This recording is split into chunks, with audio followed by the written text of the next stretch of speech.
بسم الله الرحمن الرحيم الحمد لله رب العالمين والصلاة والسلام على رسول الله صلى الله عليه وسلم. So we're not gonna finish the slides tonight, inshallah. We'll talk about a couple more points and then we'll conclude it next time, inshallah. One of the points that we discussed in Aqidah, we also maybe touched on it before, the concept of prophethood or nubuwwah. Why Allah subhanahu wa ta'ala sent us prophets and messengers. And this is assuming that we established the divinities first in Aqidah, and then the second part will come to prophethood. We believe in Allah subhanahu wa ta'ala. Why did He send us prophets? Or why do we need prophets? Was it just enough that Allah subhanahu wa ta'ala granted us the intellect and the mind, and then we could have just figured out ourselves? But He sent us prophets to tell us certain details, right? So why did He send us prophets?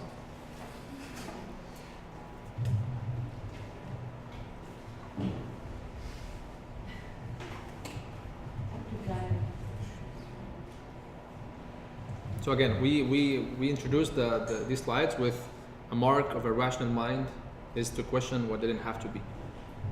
Okay, so we can actually question everything.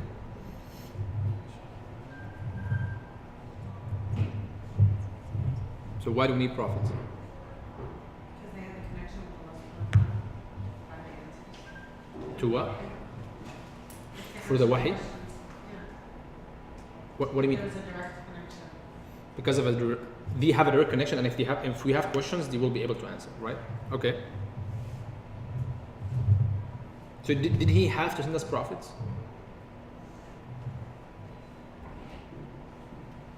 If He didn't send us prophets, we would have said that's unfair. How would you get guidance? What? How else would you The get mind. It's related to the previous points too. It's easier with prophets. It's easier, but it's not impossible. Not impossible. It's not impossible. Would it be still fair that He didn't send us prophets and then He would hold us accountable for whatever we do?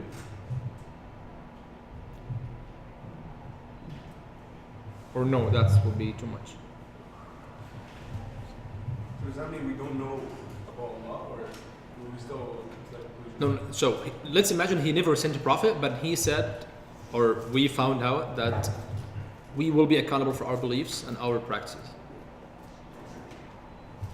So basically, you still have to believe in Him, but there is no prophet. Yeah, I think prophets are mercy from Allah to us. Our mercy. So I guess in that case, then we would still be held accountable without that mercy. Okay. I think prophets, they show us how to live according to how Allah wants us to live. And they also teach us about the divine world, the unseen world, that we cannot kind of come with our rational mind. And the question is it fair or not fair if He does not send prophets? I would say it's unfair. And Allah subhanahu wa ta'ala said so Himself. So Allah subhanahu wa ta'ala sent prophets to make it fair for us. Okay. I would say Allah subhanahu wa ta'ala knows our He created us, so He knows our ability, He knows what we're thinking, what we can go maybe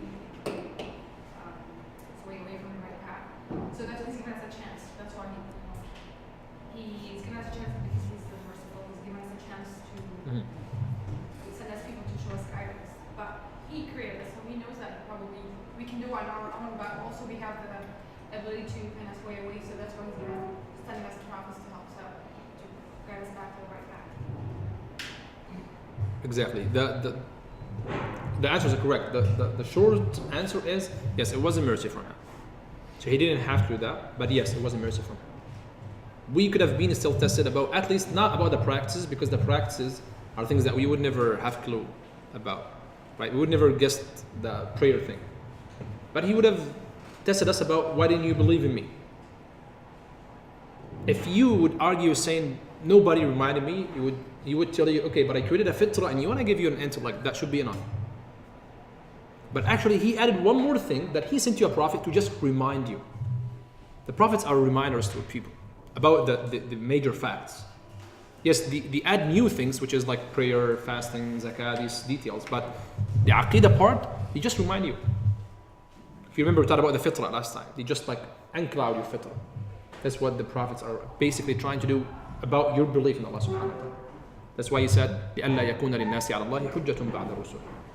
So we sent all those prophets and messengers so people wouldn't have any proof or any like justification in front of Allah subhanahu wa ta'ala after sending the prophets and messengers. A common point too that we also touched on before is about the religion and science. And the notion of it doesn't make sense. Right? This is one of the sentences that people say, like repeatedly use and say. And it doesn't make sense when it comes to religion because there are things that you scientifically cannot understand. If you remember when we spent a long time talking about these things, the different concepts of rulings. And there was the legal ruling, and there's the customary ruling, and there was the rational ruling. And you can easily differentiate between these rulings, you wouldn't actually fall in this problem. You wouldn't be waiting for a scientific justification for every single thing that you do, right? And you would understand that it doesn't make sense in science.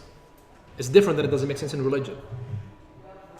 There's no this inevitable relationship between the two concepts of a science and the deen of Allah subhanahu wa ta'ala. Why? For a lot of reasons, and these are some of these reasons when we talk about science. There are two different realms. They're not really interrelated that much. We talk about divine reality of Allah subhanahu wa ta'ala and religion of Allah subhanahu wa ta'ala, and then we talk about scientific mechanism of understanding this life. They're two different things. Because we talk about something limited to observation, something morally neutral, something cannot delve into the personal, something cannot answer why things happen. Because science actually doesn't bother to talk about why things happen. It just explains and observes the way things happen. It actually cannot really address the metaphysical questions, because science is not interested in the unseen world, right? Because it cannot control it. If you remember in Usul al-Fiqh, we talked about the modern scientific mind thinking of any certain phenomena with observation to come to a conclusion to control this phenomena. That's very suitable to a certain field of knowledge. But when you talk about unseen, when you talk about divine text, when you talk about Quran, when you talk about these things, we don't really need science to do these things. That doesn't mean science is bad, but I mean everyone has its own field of real. And science cannot also prove necessary truth, right? Because they are necessary. And necessary cannot be observed and proven in a way that we do in theological concepts, for example. When we talk about the first principle, science has first principles too. And science doesn't use science to prove its first principles, because it's first principles, right? Otherwise it will be circularity. It doesn't prove that because it's not limited to all of these different factors that are related to science. So the notion of scienticism, that people, they want every single thing to be scientifically explained, otherwise we're not going to believe in it, it's really absurd. I'm not going to believe in God because science doesn't prove it. That's really absurd notion, because science is not everything around you. I'm not going to believe in angels because science cannot prove angels. We don't want science to prove angels. It's two different things. I'm not going to believe in jinn. I'm not going to believe in hasad. I'm not going to believe in whatever these concepts of unseen that we believe based on completely different premises, not based on science.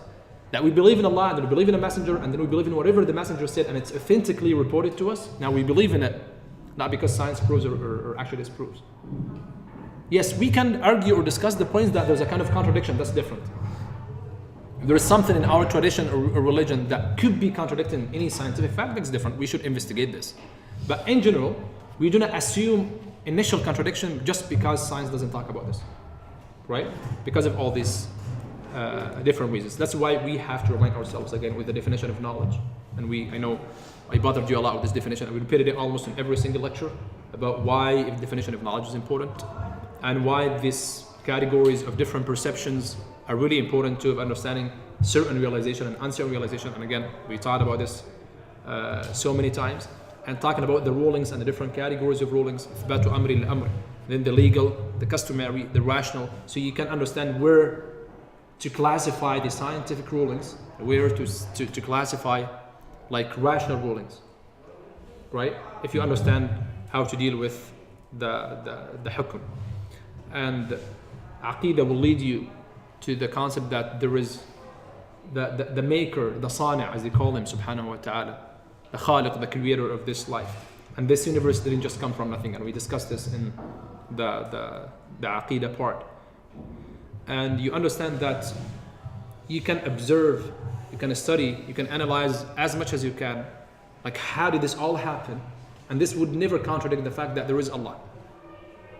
You believe in whatever version of the story you want to believe in, how this universe started. But this shouldn't contradict the fact that there is one who initiated all of this. You want to believe in it in a certain way of whatever explosion, whatever first creation, whatever the theory is, we can discuss this from multiple perspectives, but you can know that every effect needs a cause. And there was an initial cause of all of these things, which was done by Allah subhanahu wa ta'ala. This is the way, this is what Aqidah is interested in. Aqidah is not interested to discuss evolution, or to discuss the Big Bang, or discuss these things. It's not at the first place interested in discussing these things. It's interested in establishing first principles, and it's telling you, al-mu'athiru al-awwal, the first cause was Allah subhanahu wa ta'ala. And then do your homework. And He asked you to observe and to study and to reflect as much as you can. And the Quran urges you to do these things and to study all of these different sciences to understand the history of this planet. Yes. But you should keep in mind that Allah subhanahu wa ta'ala is the creator. Because we cannot understand, we cannot imagine this life, this universe without Allah subhanahu wa ta'ala. Right? Because we simply ask people a question, what if there is no God? And we'll conclude at this point. What if there is no God?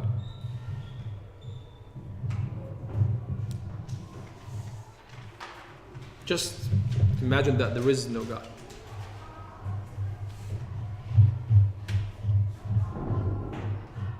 The world would be a better place. What? We wouldn't be here. Okay. Those people who think that, okay, there is no such a thing, there is no God. So, how do they view life without God? Life is meaningless? Why? Because there's no end at the end of it. There's no what? There's no end game. There's no thing that you're working towards. It's you live, you eat, you sleep, you die. So they say that you guys just make this up to feel good about yourselves. Or if you are in a miserable situation, for example, and you just say, okay, yeah, I'm waiting for the better good in the future, I'm waiting for the reward and the day of judgment, but there's no such a thing. Just it is what it is, and it's just like it's whatever luck you get in this life.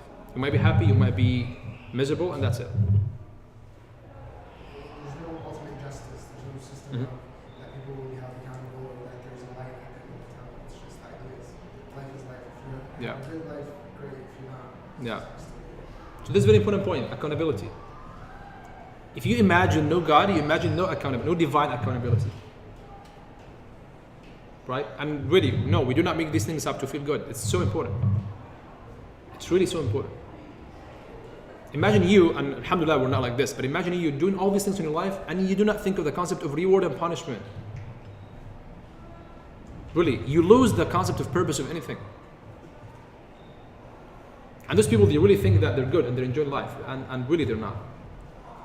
And usually, I usually prefer going the rational way, but sometimes you need to be spiritual and emotional with those people, because really, it's meaningless, as Omar said, it's really meaningless, because why are you doing all these things? Why are you going to school? Why are you working? Why do you take care of your family? Why are you good to people? When you think of all of these things, what is the concept of hope to you? What is the concept of justice to you? What is the concept of happiness to you? Right? Even the concept of the pursuit of happiness, people misunderstand it. Because how people pursue happiness? What is that? What is that thing that is called pursuit of happiness? Can anybody define the concept of pursuit of happiness?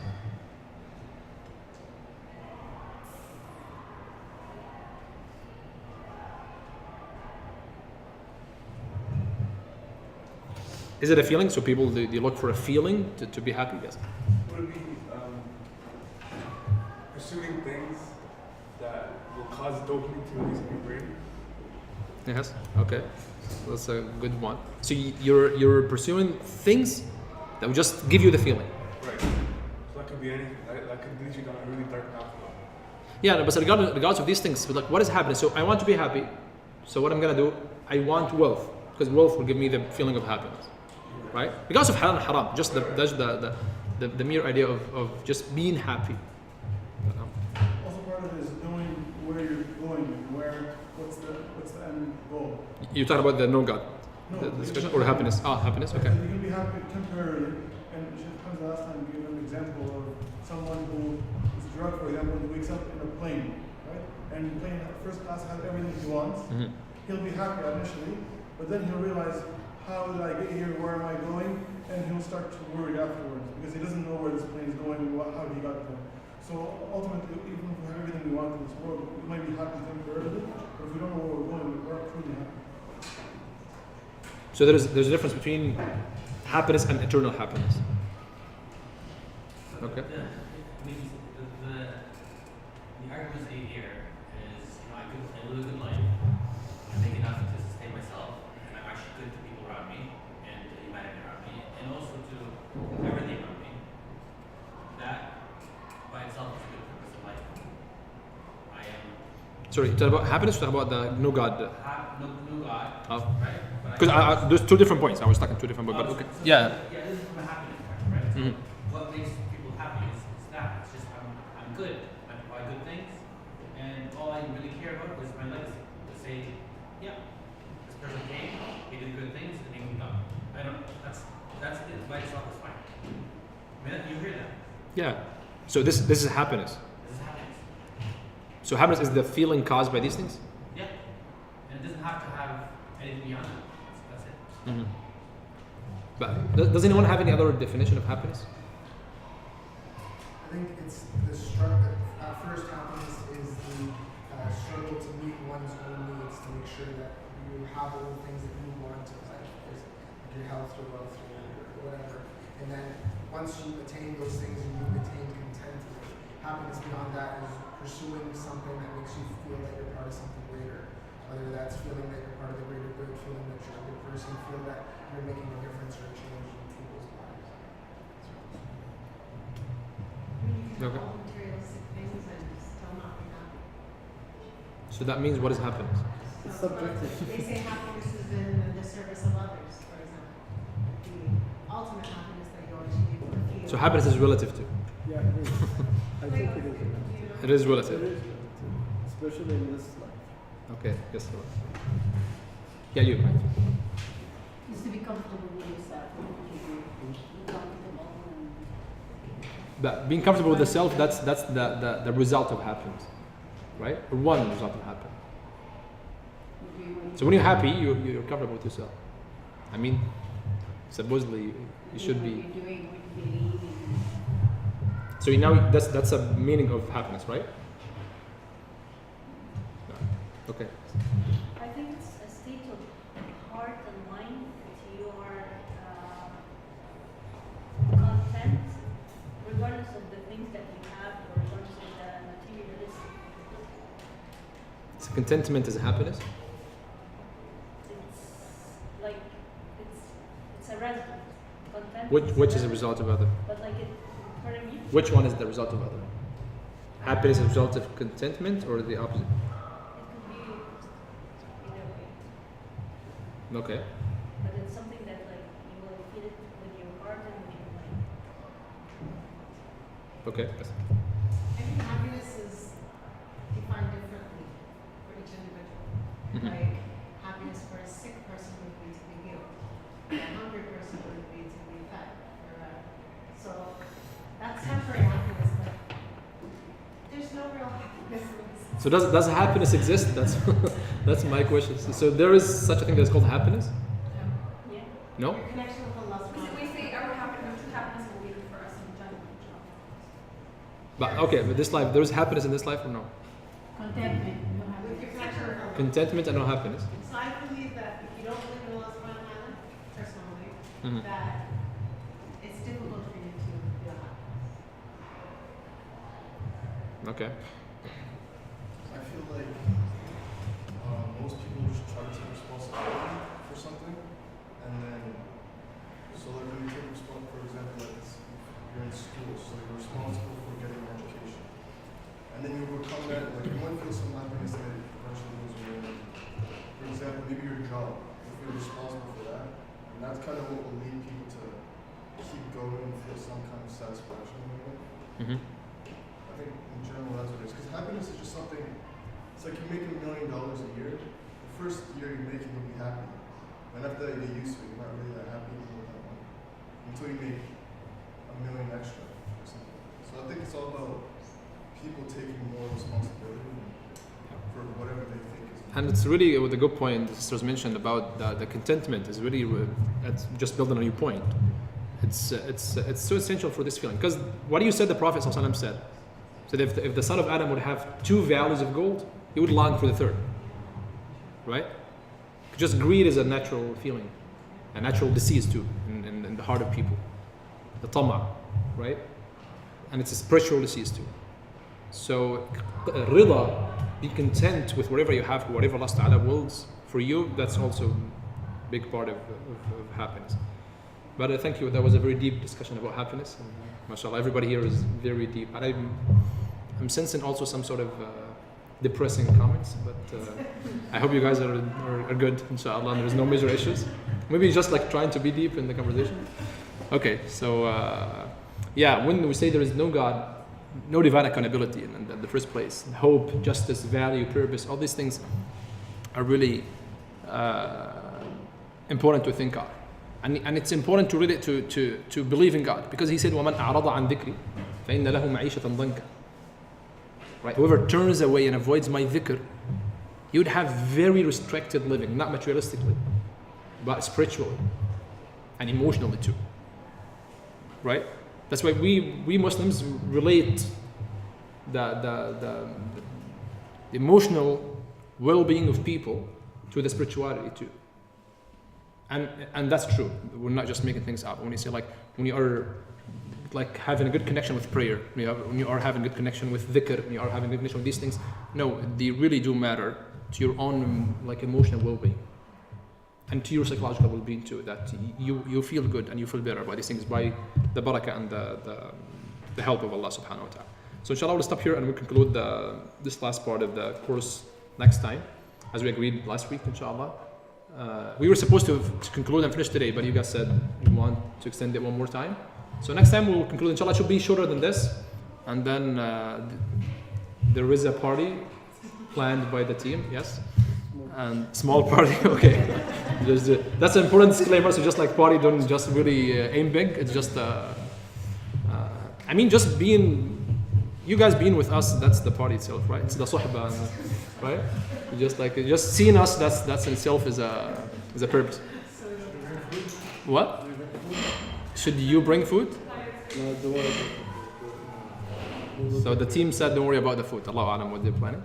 So yeah, inshallah, I'm not sure to be honest, how long will be the lecture, but maybe maximum 1 hour, inshallah, maybe less, and then we'll have 30 minutes or more. Just open. It should be a Q&A session, and then just open socializing time, inshallah. Feel free to invite friends if you want. So if you want to invite people to come with you to the last lecture, inshallah, to attend so again, maybe the word party is really big, so just so you guys, it's not really a party. So I'm just scared that people will come dressing as real. So no, just a small khatam for the. Okay, khatam is actually more appropriate and more traditional word. It's the khatam of the course, and inshallah, hopefully, we'll tell you the plan for the next course and the way we're gonna inshallah continue. If you guys want to continue other courses, inshallah. And that's it. Jazakumullahu khairan. Barakallahu feekum. Assalamu alaikum wa rahmatullah.